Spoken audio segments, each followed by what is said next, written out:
TFA fam, what is going on? Thank you again for joining us. It is another prop talk. We are on to week 5.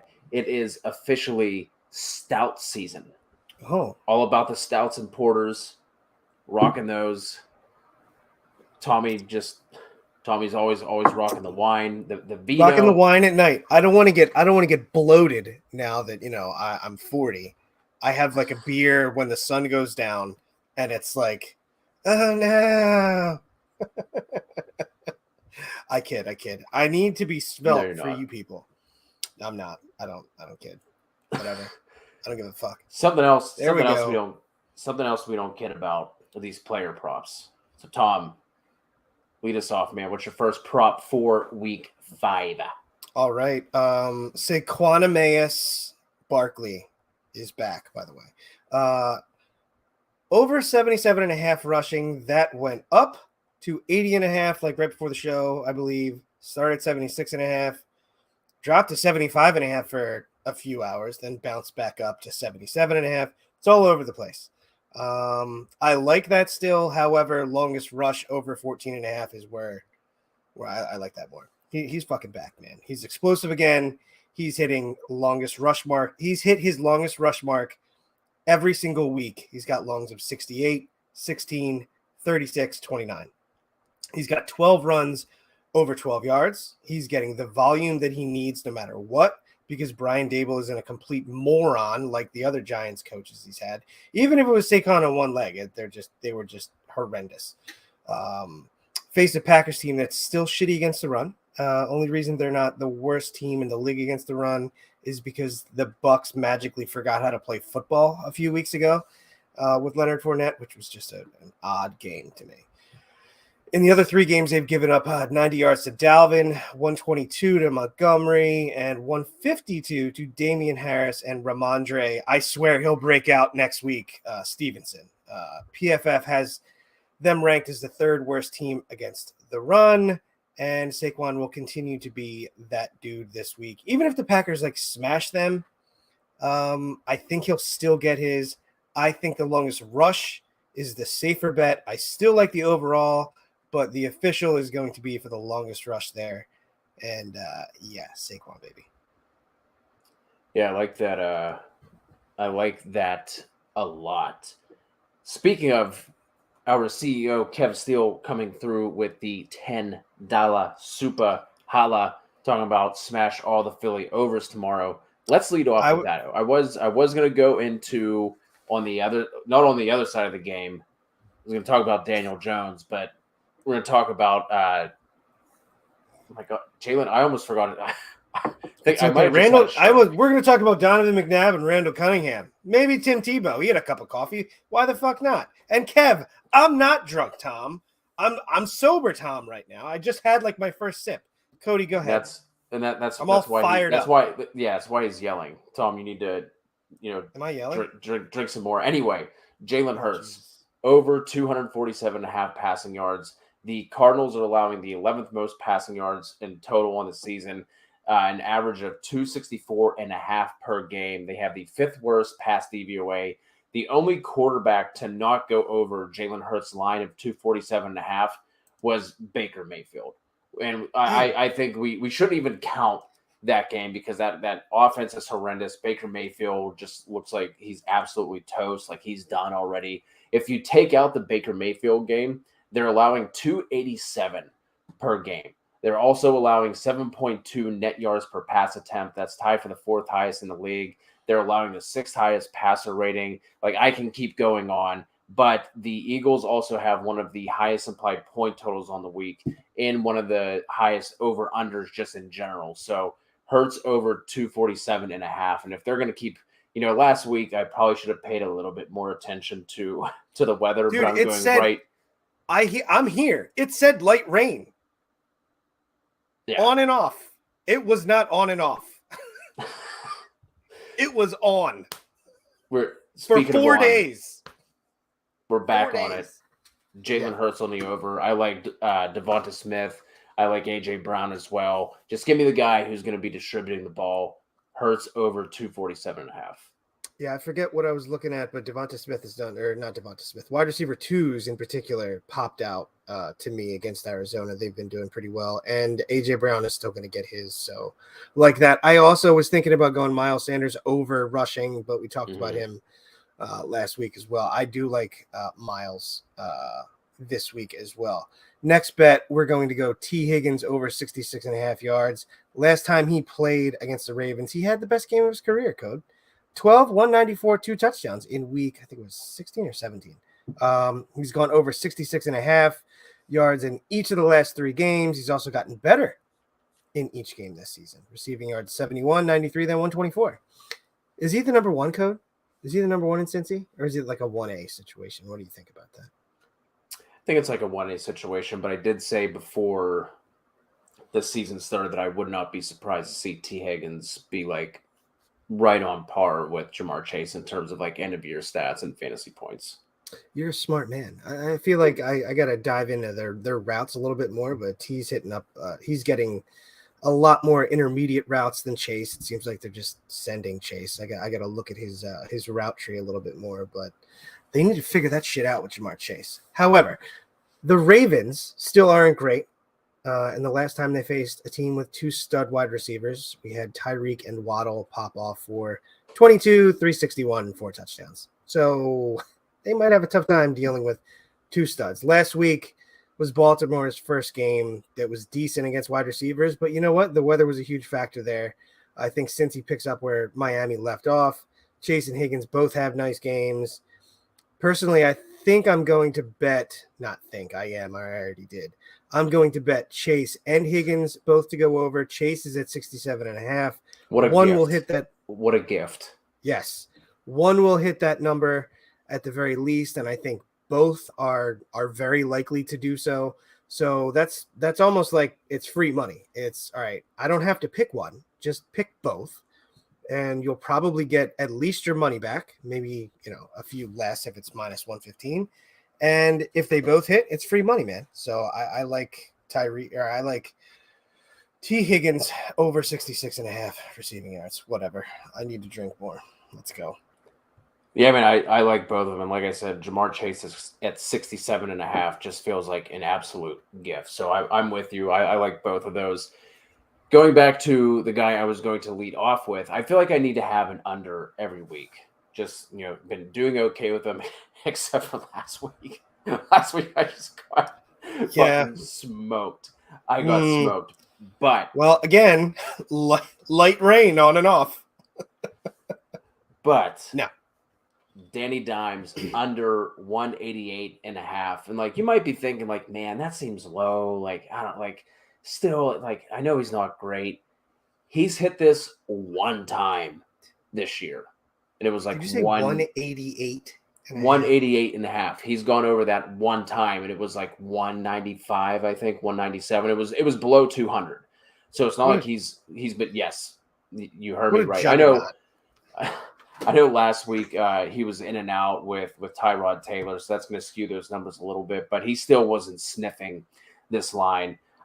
Now, you want to talk about a team that's been absolutely injury riddled. Sterling Shepard on IR, no Kenny Golladay. It's not like he's been doing anything anyway, but he's still at least someone who has some sort of NFL background on that team. Kenny Golladay out, Kadarius Toney out, Wan'Dale Robinson still not on the field. So he's literally going to be throwing to Richie James, David Sills, and a rookie tight end. The Packers are 9th in pass DVOA. Jair Alexander is back. This game has a total of 41.5. The Giants have just an absolutely massive point total of 16.75, which is somehow that's somehow the third lowest on the week. That's not even the lowest implied point total we have. So Danny Dimes on the under. Let's talk about the fact that the Giants they're 3-1. I believe. Right? Are they 3-1? Hold on. Are they 2-2? 3-1. I think they're 3-1, but I don't understand what. Well, they beat the Titans week 1, right? Right. I'm pretty sure they're 3-1, man. Which is just like it's an act of God. I don't understand what's going on there. They're like, hey, we don't want you to have a high draft pick or some shit. Maybe they have 2 wins. They have 2 wins. No, they're 3-1, man. They're 3-1. That's what I thought. Wow. Not great. But yeah, again, Packers are good against the pass, not so much against the run. Yeah. I'm with you there. You said something, made me think of something, and I forget what it was now because I was thinking about something. So it doesn't even matter. I need to drink more. Jesus Lord. Chris Olave, longest reception over 22.5 yards. I don't have a lot on this except it makes a lot of sense. He's got the most targets in the league over 20 yards with 14 code. Did you know that? I did not, but it makes sense. There you go. He's had catches of 20 yards or more in every game this year, and 6 total so far. Did you know that? I did not. I'm fucking with you. He's been under that 22.5 number just once. Past 2 weeks against Detroit and Atlanta, by the way. 8 different players have had receptions over 21 yards. Let me say that again. 8 different players have had receptions over 21 yards against the Seattle Seahawks. That is crazy.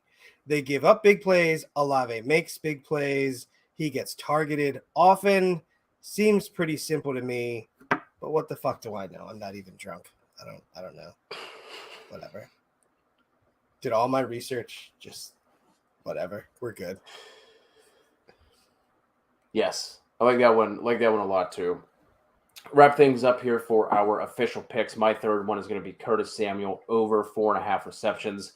He's gone over this in 3 out of 4 games. The game that he didn't hit it, he had 4 on the dot. He's led the Commanders in targets, I think, every week. If not, it's been damn near every week. The Titans have been getting hit through the air. They rank 26 in pass DVOA, but they're 8th in rush DVOA. So probably not a great matchup on the ground for the Commanders. And then on top of that, we have no Jahan Dotson because of his hamstring injury, and Logan Thomas hit the injury report late in the week, and it seems like he is a game time decision. So even if he goes, you got to assume that he's going to be limited. So I really like Curtis Samuel here on the over 4.5 receptions. I like his yards as well at 43.5, but I think the price on DK anyway is a little bit better for the receptions than the yards. I think it's like -110 for his receptions. I think like -120 or so for the yards. I like both of them, but I lean the reception just because of the potential payout.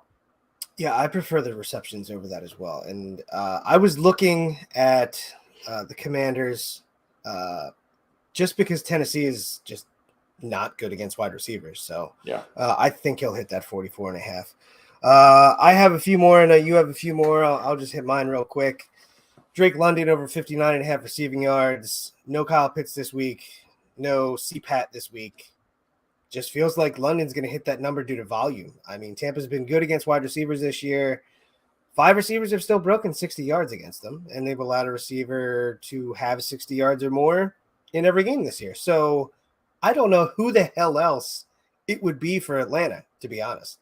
And then another one, which I could make this an official pick. I'm going to make this an official pick. So I just don't understand the line.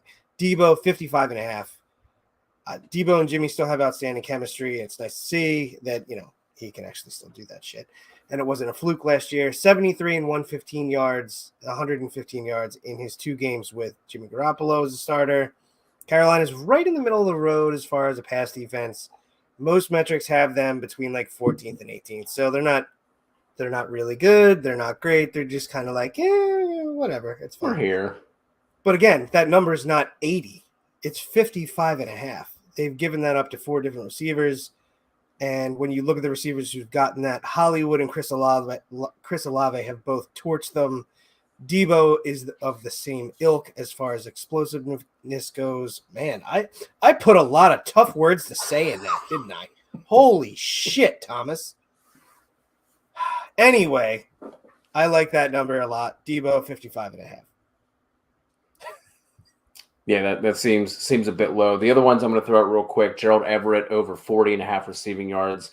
He's actually hit this in 3 or 4 games. 22 targets over the last 3 weeks. No Keenan Allen again. Josh Palmer was on the injury report earlier this week. The Browns have given up 53 yards to Ian Thomas, 40 yards to Ty Conklin, 41 to Patty Fry, and then 47 total between the Falcons tight ends with Kyle Pitts and Parker Hesse? Either way, 47 total yards to them. Alvin Kamara over his rushing. Seahawks are booty in both phases of defense, giving up the 4th most rushing yards. They're terrible and some other metrics like adjusted line yards as well. They've been crushed by running backs. Also, like Kelsey's over receptions or yards. CeeDee Lamb's receptions, I think the last I looked, it was sitting at plus money on his receptions at 5.5. I like Don't know why. As well. Don't know why. Yeah, his yards as well. But then when I saw his receptions were sitting at plus money, I was like, okay, we'll take that too. And then the last ones, I like both Packers running backs to hit their over because the Giants are also poop against running backs. Way to keep it classy. I'm pretty sure I already messed that up. Well, I think sometimes like poop is just a better word. So it's fine, but I feel like you can come up with it like dung. Like you could just say they're dung. They're dung. Dung. You know what I mean? Booty. Like horse dung, cow dung. I don't know. Goat. They're goat shit against the run. I don't know. Have you ever seen goat shit? I've seen goats. Don't know if I've ever seen goat shit though. Yeah, I've seen goat like shit. Never mind.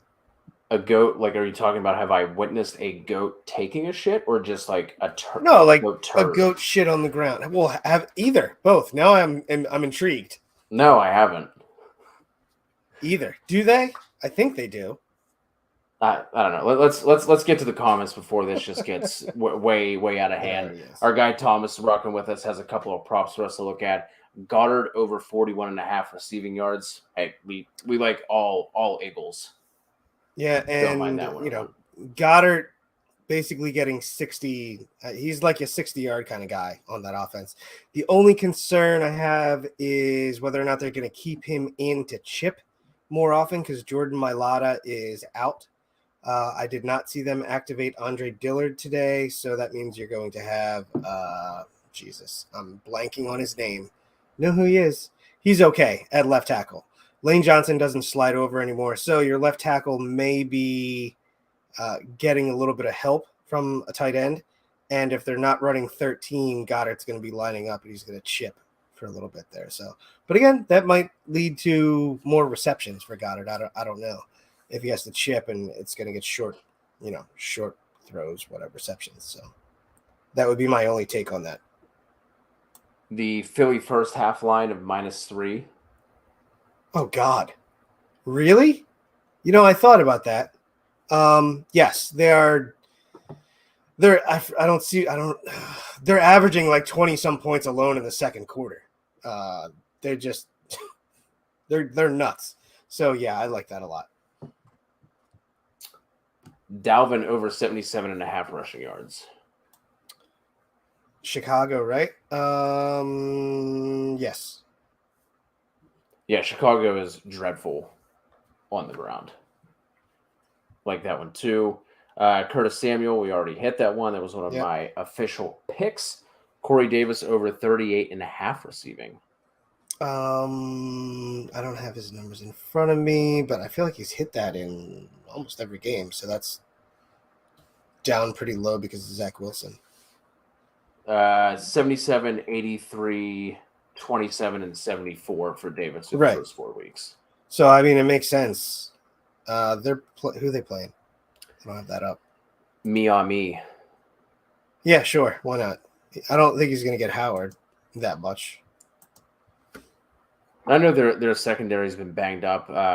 Miami ranks second to last in pass DVOA as well. Yeah, I like that. That's a good find. 38.5. I'm not doing it because it's Corey Davis, but that's a good find. Mick, I kind of feel the same way. Mixon over 20.5 receiving. I think he's hit that 3 games this year, so I like that. It's just but again, Mixon, I'd rather take an anytime touchdown. Speaking of anytime touchdown, how about J-Rob? Looks like Thomas got Yes. that at plus money before it got juiced. Good for you. I'm gonna try and put out some first touchdown bets too. I hit Sunday night and Monday night. If you do not do BetMGM, think about putting some money in BetMGM just because they do every Thursday night game and every Monday night game. They have a $25 risk-free first touchdown bet, and you can make some really good money off of that. So, yeah, do it up. Nick Chubb, longest rush at 19.5. I mean, he yeah, sure. I mean, at this point, he's just breaking them off. He's probably the best overall runner in football at this point. I think the only other person that could challenge him is Saquon. He gets enough volume to do that, and he's hitting them. So, yeah, I like that. It's a big number, though. So I can see him getting 17 and 18-yard chunks. I would prefer his over on the rushing, which I think is still like 90.5, 91. Yeah. Just because he gets the volume, but I can definitely see him getting that. So depending on the money, like where that is, what you can make more money at, I would look at that, and then maybe that helps sway you. And then the kicker prop, Thomas came through with a nice one last week. I can't remember who Yeah, he did. Maybe it was Carlson, I think. Yeah, it was Danny Carlson. He had it in like the first half, I think. Got another one. I read something that was on ESPN. I meant to send that out to him. It was one of the betting sites had an influx of Daniel Carlson over bets. There was a different website that deals with like unique kicking props, and they got like 60 bets in like a couple minutes. Yeah, on Daniel Carlson being over, which was bonkers. And they're like, yeah, we just took a hit because Daniel Carlson. God. Yeah, it's pretty awesome. TN, my guy. Really appreciate you, man. Like I'm just every time this happens. Holy shit, man! I'm just at an absolute loss for words. TN, you're the man. I know that I know you've done some maybe a Survivor, or maybe we've just talked like Super Bowl stuff. But let us know if what kind of bets you're on this week, TN. Kev likes Geno Smith over 241. Over 241. It's just so hard. Like, I know Geno Smith has been playing well, but like I just that's just Go ahead, sorry. No, you're good. Like I know the Saints aren't what they have been in previous years, but I still think they have a respectable secondary. I don't know. I don't know what to do with Geno Smith. I don't. Yeah, I'm actually going to start him in a league where I had Tua, and we don't talk about Tua. He's fine. It's a back injury. Don't worry about it. And I got to start him, and I feel pretty good about it. So that number doesn't intimidate me at all, because they're garbage and they throw the ball. That's kind of what they do. And he's been playing really well. So why not? I'm not doing it, but why not?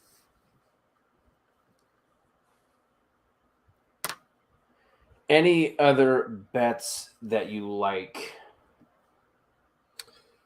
I'm pretty sure I mentioned most of them. I'm gonna end up doing a same game parlay for that Giants game. I already have it queued up. Oh yeah. I'm assuming that you can do these on other sites as well. But on FanDuel, you can take alternate lines. So I already have, I already have one queued up. I meant to send this to you. Sent this to you? Meant to Good words. send Way to go. this. It's that stout. That stout is hitting. So we got Aaron Jones at 60 or more yards, AJ Dillon at 60 plus yards, Saquon Barkley at 70 plus. And then Danny Dimes under the 188.5, and that comes out to plus 1187 odds. Hold on. Was that for all the running backs, for those rushing and receiving? No, just rushing. Just rushing. Yeah. 60, 60, and 70, was it? Yeah. Yep. 60 for the Green Bay back, 70 for Barkley, and then under Danny Dimes is his listed line at 188.5. Comes out to plus 1187. Yeah, I don't mind it.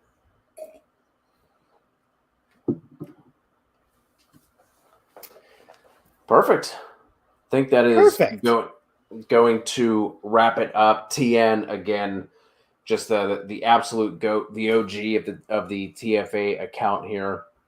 Any other questions you guys have, you can go ahead and join the Discord that we have. Link is in the description below. You can always just drop a comment. Did we get We to them? didn't. Oh, Oh, we Jesus. did not. We did not. We started there, and then TN came through, and I every interrupted him every single time. Brett Maher over 6.5 kicking points of plus money. I like that. Yeah, I do. I do like it. You know what? I'm going to put some money on it. Just because the last time you gave me a kicker prop, I'm going to do it. So I'm going to have some faith. And I'm going to put some shekels on it. Couple shekels. On a kicker. I said it. Hey, listen, I made fun of you for doing for kicker props last week, and it hit. And I have to tell you something. I run a charity guillotine league, and I included fucking punters this year as the twist. Right, Code? Yep. So respect. But yeah, so that's always fun. Yeah, that was a great find. I enjoyed it. I actually went to I ran out of time, but I was like, you know what? I need to check out some kicker props. That's what happened. I went and started looking at some tackle props. That's what I was looking at, and then got sidetracked. We're dog sitting. Got a kid. Yeah, I saw that dog. I was gonna ask you about that dog. Yeah, also, in-laws. Oh, I have a question, sir. I always find tackles. Is there a sack? Because I can't find sacks on DK or MGM. Where's that at? Ooh, I don't know about on DK, but there are sacks on FanDuel. I haven't been able to find them. I don't think. Yeah, there. If you go, it's literally the very first one. If you go under the DST props, and it says sacks, tackles and assists, field goals made, kicking points. There's the kicker stuff. Then you can do solo tackles, assist. There are punt props too. Oh, what? Yep. The amount of punt research that I did in this offseason, there's punt props. Yeah, but it seems like, let me see. It's just total. Okay, it's just total punts for the game. Man, I'm talking yards per average, whether or not you can pin somebody in the 20 more than one time. You know, oh man, come on. I got way into punters. Man, these I got way into punters. These sack lines are insane. You're a sack line. You wish. What? Yeah, like like 0.25, 0.75, but like the odds. So like Kayvon Thibodeau, 0.75 plus 185 for the over, minus 260 on the under. Dexter Lawrence plus 235 on the over, minus 340 on the under. These odds are wild. Yeah, like so MGM, you just have tackles plus assists, and then tackles, but you don't have sacks. Yeah, they have it there, and I'm relatively sure that the FanDuel has it as well. I'm not happy about it because I know sacks. I'm a sack expert. Here we go. Keep trade cut. Bud Light, Busch Light, Miller Light. All right, Busch Light. You're gone. I'm cutting Miller Light.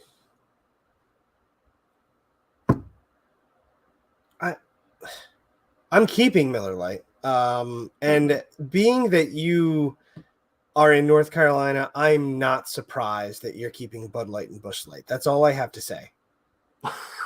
That's it. I just think Miller Lite is one of the worst light beers. I can't stand it. There's never been one Miller Lite where I was like, you know what, that one wasn't too bad. I'll drink them when I absolutely have to because one of my buddies, it's all he buys is Miller Lite. So when I go over his house, it's like, all right, I'll have the Miller Lite. I'm gonna sit Busch Light and I'm keeping Bud Light. I'm sorry that you prefer White Claws, but I don't get it. Bud Light and Budweiser specific I feel like they give you the mud butt. You know what I mean? Like it's just not good. And I've been to plenty of NASCAR races and stuff like that. And I went to Tennessee and all that. I just couldn't get into Budweiser. I couldn't get into Bud Light. And Busch Light, unless you're in college, I can't do it. I'm with Kev. Oh. I would rather have a Natty than a Miller. Is he talking Keystone Light? Keystone Light. Keystone is Coors Light. Keystone Light is Coors Light. No, Keystone Light is better than Coors Light. It's the same thing. It's just in different aluminum, so it makes it taste better. There is no way that they spend more money on Key Light aluminum than they do. That doesn't even make sense, Tom. No. Coors Light is more expensive than Keystone. Yeah, but I'm saying that Key Light tastes better than Coors Light. Yeah, I know you are. But he says Natty? Natty over Miller? I don't understand. 100%. Miller Lite is so god awful. Natty? Let's just fuck it. Old English or Miller Lite. OE. There was a 12-pack we used to get in college that was cheaper than Natty. It's called Extra Gold, and I would rather have that than Miller Lite. Oh, man. And Kevin, you said you take Coors. I'm assuming Coors would be at the bottom. Coors would be underneath Miller for me. Like Coors Light or the banquet beer with the little stubby bottles. What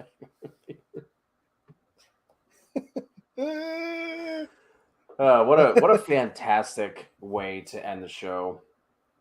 Oh my god. That's so Natty Ice and Keystone Ice was just the absolute worst. When I was still doing the mail gig in Jeanette, Pennsylvania, the hometown of Terrell Pryor, you would see Keystone Ice everywhere. And I literally can't I can't even think about it without. You mean Natty Ice or Keystone Ice? I mean they're both awful, but Key Ice was like the drink of the town. Yeah, Natty Ice. That was not good. That just reminds me of mistakes I made in college.